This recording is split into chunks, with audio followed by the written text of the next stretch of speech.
Quando nós trabalhamos com camadas sobrepostas, como essas duas aqui, por exemplo, a gente até viu num outro exemplo aqui que a gente poderia trazer diferentes fotos fazendo file, script, load files into stack, né? Então é uma forma rápida da gente trazer mais de uma imagem para ficar alinhada já no mesmo documento, sobrepostos em camadas diferentes. E a gente viu que aqui tem os modos que são diferentes, né? Tem aqui, ó, darken, multiply, etc. Você pode ir abaixando aqui na setinha para baixo, ou você pode apertar Shift+, que ele também vai mudando para você. É um jeito fácil e rápido da gente visualizar os diferentes modos, né? Além dessa questão dos modos, isso aqui é só um shortcut para facilitar, ao invés de ter que ficar vindo um a um aqui, você pode ir direto pela setinha ou direto pelo Shift+, certo?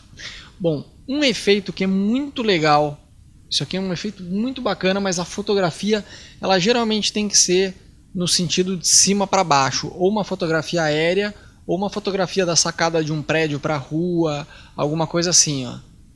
Né? Esse tipo de imagem assim, dá para fazer o efeito que eu vou mostrar para vocês. O nome desse efeito se chama Tilt Shift. É um efeito que está na moda, todo mundo tem feito, mas na verdade ele é muito legal e ele é muito simples de fazer. Basicamente o que esse efeito faz é simular como se fosse uma maquete, como se aqui fosse uma miniatura, uma maquete. Então para isso, primeira coisa, é importante que a fotografia, a gente vai duplicar ela para comparar o antes e depois. É importante que a fotografia esteja com um contraste bem alto entre ela. Então vamos colocar aqui 5, contraste 10.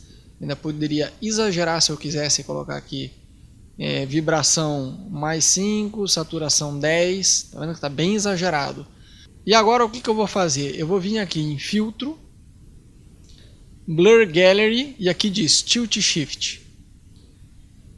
E ele já aplica aqui no meio pra gente, ó. Se eu quisesse mudar, eu poderia arrastar esse cara aqui um pouco mais para baixo, aqui por exemplo, para deixar o telhado meio fora de foco e os carros aqui mais focalizados.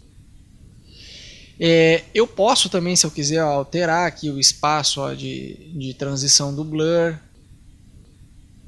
Quando eu chego aqui pertinho, eu consigo diminuir aqui esse espaço. Aqui também, ó.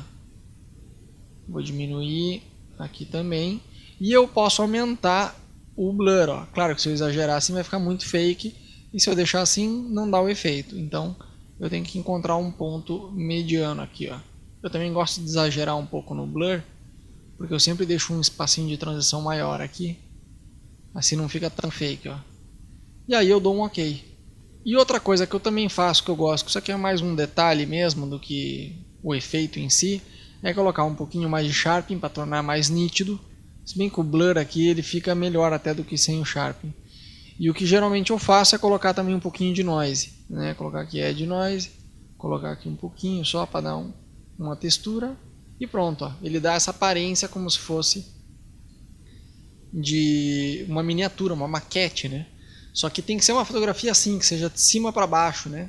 Para poder dar essa, por exemplo, essa aqui também das pessoas caminhando na rua. Essas fotografias, vamos duplicar aqui, ó. Se a gente aumentar aqui, ó, a vibração dela, vamos colocar aqui 10, aqui 15, vou até colocar mais, 20, aqui 25, bem exagerado. E a gente vier aqui em imagem, em filtro, blur gallery, tilt shift. Nessa aqui, ó, eu acho que vale a pena fazer o seguinte: rotacionar. Repare que quando eu chego aqui bem pertinho da bolinha ele rotaciona, ó, no sentido da rua. Eu poderia diminuir o espaçamento aqui, aumentar o nível de blur. Vou diminuir aqui o espaço também, vou deixar esse aqui um pouco menorzinho aqui. Vou aumentar para ele pegar pelo menos um pouquinho da casa aqui. Aí, quem sabe um pouquinho mais. Aí. E vou dar um OK. Quem sabe um pouquinho mais de blur. Não, tá bom. E vou dar um OK. Ele vai aplicar aqui pra gente. E novamente, eu posso, se eu quiser, vir aqui, Select, Filtro, Noise, Add Noise. E adicionar um pouquinho de noise. Dar uma textura para nossa foto. Então isso aqui ele parece uma maquete. Só que o grande lance é você colocar bastante contraste e bastante blur e fazer essa transição de um para o outro, né?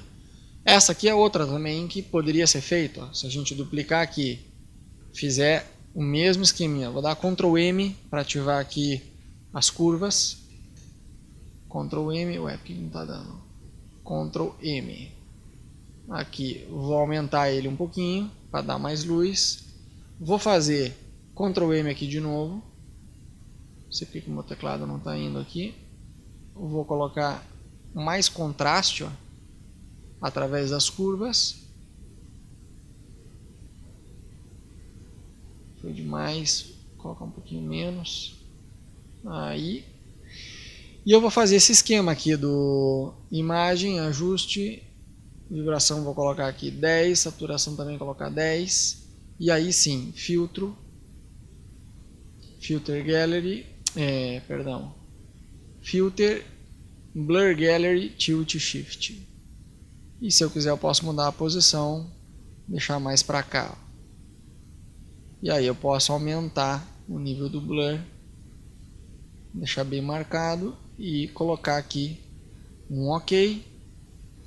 Posso colocar aqui filtro, Sharpen, colocar um Sharpen More e colocar aqui Noise, Add Noise.